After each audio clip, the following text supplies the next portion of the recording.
খুন এবং হত্যার সংস্কৃতি বজায় রেখেছে, তাদেরকে কারাই বাংলাদেশ থেকে সেফ এক্সিট দিয়েছে, তাদেরকে খুঁজে বের করতে হবে।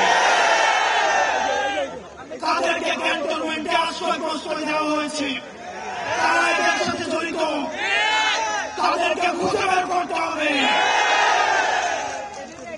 পৃথিবীর ইতিহাসে আর কোথাও নেই একই সাথে শিক্ষক, বুদ্ধিজীবী, অভিনেতা, নায়ক, পেশাজীবী, শ্রমজীবী একই সাথে ফ্যাসিস্টের বাঁচে আছে।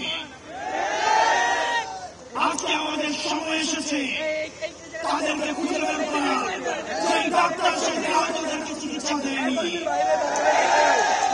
সেই জনগণের পয়সায় কেন বুলেট তাদের দরকার ছিল, সীমান্তে তাদেরকে ডেকে এনে তাদেরকে নিয়ে কারাগুল চালিয়েছিল, তাদেরকে খুঁজে বের করতে হবে।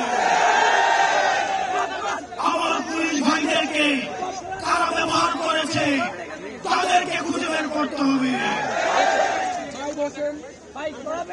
তাদের কলম এই ফ্যাসিবাদের পক্ষে লিখেছে, এই কলমগুলোকে ভাঙতে হবে।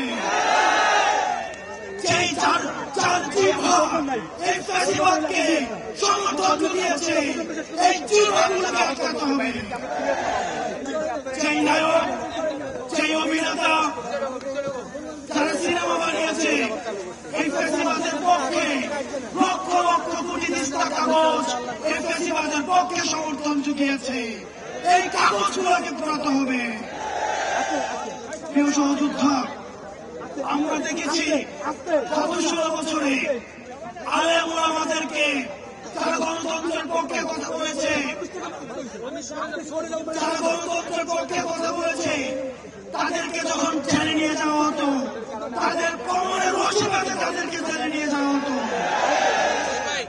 কিন্তু আমরা দেখছি আজকে যাদের হাতে 2000